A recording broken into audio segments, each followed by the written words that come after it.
Hello friends, Heidi here from Rain Country.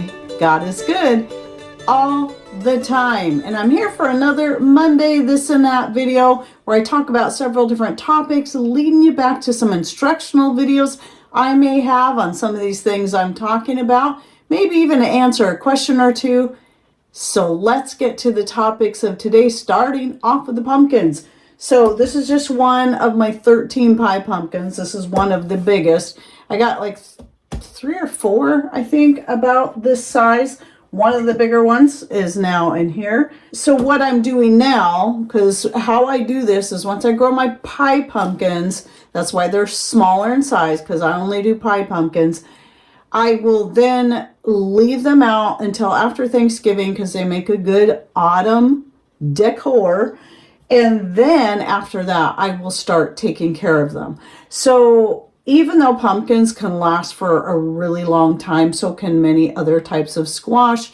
In cold storage, such as a root cellar and other such, I find it best for me to go ahead and get them dealt with. Now, what I used to do was I would puree them and then freeze them up and then just into 2-cup batches, which was the right amount for each pie I wanted to make. I never canned it because, you're told you're not supposed to can pumpkin puree because it's too dense and, it's a risk. Though you can pumpkin if you dice it up and put it in chunks. But I thought, well, I'll just do this for now. And then one day I decided to start dehydrating it, and I've never looked back. I took all the pumpkin out of my freezer, dehydrated that, and have been dehydrating my pumpkins ever since. So I did do a video on this that I'll link to in the description box down below. But really all I do is I cut them open, I scrape all the stuff out of the inside, the seeds and whatnot, and give most of that to my chickens. And then I'll bake it on the wood stove until it's soft enough for me to scrape out and then to press onto my dehydrating sheets, the silicone sheets, and then dry them at 125 for about 12 to 14 hours until it's completely done. And then I powder it up. So this isn't powdered yet because I've got a lot more to do. So for now, I'm just sticking it into a jar because it's going to take me at least a week to get worked through all those pumpkins. And this will probably be the next one I do right here. So I've got some pumpkin on the dehydrator right now, more baking on the wood stove as well. So anyway, it's just been I really love having the dehydrated pumpkins because maybe I don't want to make a pie. Maybe I want to do something like make a pumpkin dip where I don't need 2 whole cups of pumpkin. And so I can just take the amount I need as I need it. And then I always keep a jar up here of the powder that I use in my cookies. I add to icings. I use now in making cinnamon rolls if I want a pumpkin spice roll or a pumpkin cinnamon roll. And then as I mentioned last week, in the pumpkin cinnamon bread that I made, which I'll be making more, just so I can shoot a video on it and give you some little clips on how I did the pumpkin shape to it. And anyway, I love it. There's so many things you can do with it, and I cover quite a bit in that video I'll be linking to down below. Then the next thing, the other thing I've been dehydrating, well, I only had to do one batch, was the bone broth. I only ended up with I'd say that looks like about 1.5 cups because this is a pint jar. It holds about 2 cups. And I'm actually keeping this one in the freezer and just going to work through this one first, even though this is from this year. But once I cooked those bones and the skins for about 3 days on the wood stove, what was remaining would have been the more condensed version, was about 8 cups of the broth, which then got reduced down to, well, about 1.5 cups, as you might have seen in the post on YouTube or even in my other social media sites. So this just is more economical, just like the pumpkin. For me to can all that pumpkin, I would have so many pint jars to put up or bags stored in my freezer taking up space. But once it's dehydrated, it takes up about 1/8 of the amount of space. Same thing with this, just about ate the amount, because this was, like I said, this was 8 cups that would have filled up 4 pint jars or 2 quarts, where this is less than a pint. And the reason I'm keeping this in my freezer is partly because, well, I didn't get the jar filled up all the way, but because I did make sure I left the skins in there too, the skin from the turkey. There's a lot of fat in there. So one thing you'll find is when you're dehydrating your bone broth, especially if you're throwing skin in there, there's a lot of fat. It's going to end up very oily. That's fine. You can either dab that off or you can save it for the sake of the healthy fat, which I did.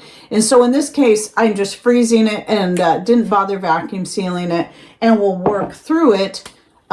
This will be what I work through first. I actually have a whole quart jar of broth I did in 2023, this vacuum sealed, like you'll see in the background of this image, that I had put in the community section or post section. That's the quart jar of broth. And I believe I might have a few more jars of pint jars put up from previous years. So as long as you vacuum seal your jars, you don't have to worry about the fat going rancid. It's that oxygen exposure that causes it to go rancid. But since I'm just going to go ahead and work through this, since I didn't fill it up all the way, I just keep it in my freezer. It makes it easy that way. I just scoop out what I need and use it in whatever I need. So with that said, I also have a video on dehydrating the bone broth that I'll link to down below. It's a few years old. Now, another question I got was in regards to the video I did on the baking soda and how there's not aluminum in your baking soda. They don't add aluminum to baking soda. Unfortunately, some people will read a title and assume to know what it's about, and then instead of listening to what is said, they want to come in there and correct me and all that. It's just, people, that's why I formed it as a question. Is there aluminum in my baking soda? No, and not unless it's just naturally occurring in the pure baking soda, which will be in trace amounts. If it is, because it can and sometimes does, sometimes doesn't. However, it is not added to your baking soda. It's a lot of times added to baking powder. But anyway, so I don't have to worry about that. I keep my baking soda and my cream of tartar in 2 separate jars. And when I'm making cookies or anything that requires baking powder, I just take some of each. I don't even pre-mix it into a baking powder, because then there's no need to have an additive like aluminum, which is a drying agent, or even something like tapioca starch or any kind of starch, which will help prevent clumping, keep it dry, because that's why it's added. So anyway, the question is, what is cream of tartar? Well, it just so happens I've done a video on cream of tartar and its health benefits, surprisingly enough, but it is a natural product. It is a byproduct of winemaking. And so if you make wine and you let your wine sit for a long enough period of time after you've made it, you've got it back in storage. When you pull your wine out and maybe you get to the bottom of the bottle, you'll find there's crystals at the bottom. That's your cream of tartar. So I get that quite a bit. I get the crystals. And they're not going to be white, especially if your wine is more red in color, like a blackberry wine or something. But you can powder that up and use that. White would mean it's just been a little more purified to get all the color out of it. But anyway, that's what cream of tartar is. And then another thing I wanted to bring up, what was kind of fun, was I actually for the first time made real shepherd's pie. And what I mean by that is that some of you may already know this. Shepherd's pie is what you call it when it's made from ground lamb. Cottage pie is what it's called when it is made from ground beef. Well, we recently got a whole lamb, all butchered and packaged. It was locally raised by some friends of ours that we had done a barter with. Patrick did some work for them to get them set up for their sheep. And in exchange, once they finally were able to get their lambs and then get some butchered up, we got gifted a whole big box. And this was Icelandic sheep. And we weren't sure. We had heard they had a better flavor than just regular sheep. And so we were a little nervous about it because we're not crazy about lamb. This is good. This is really good. So it was just, I just got that in. I took out a package of the ground lamb and let it thaw. And since I had all these leftover mashed potatoes and green beans from my own garden that I had as a side vegetable that I'd added in some onion and whatnot, I decided I'm going to make a shepherd's pie. I've got all this stuff, so I threw in some more veggies and cooked those up like the dried ones and added the green beans and whatever seasonings and flavors sounded good to me. And then the lamb, of course, and then put the mashed potatoes on top, sprinkled a little seasoning salt over those, and then just baked it until it was heated all the way through. And boy, it was good. It was really, really good. So anyway, I just wanted to share that. Even though it's now well past Thanksgiving, your mashed potatoes should either be dehydrated, frozen, or used up by now. For next year, there's a good idea if you have leftover mashed potatoes. And I know some people say leftover mashed potatoes. Well, I make enough to feed an army. And we only had actually 3 people for dinner because just us and my sister-in-law were the only ones that were able to make it for the dinner. So it was a very quiet Thanksgiving until our kids came over later. But anyway, so now you have some ideas of what you can do with not just the leftover mashed potatoes, but whatever leftover veggies you may have. And then one more question I wanted to answer. I get this one a lot in regards to soap making, so I'll just cover it again.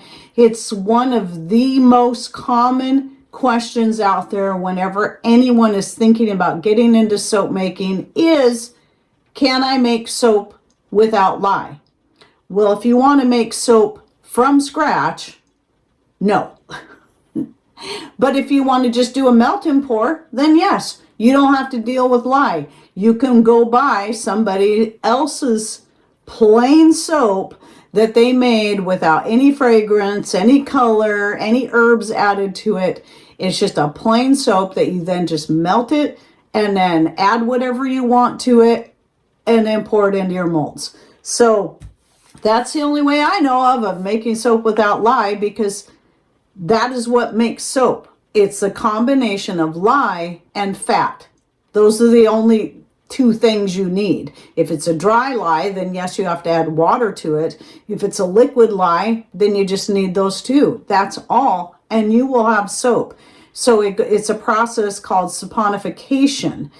And yeah, that's soap. The 2 things then become something different. It's no longer fat and lye. It is now soap.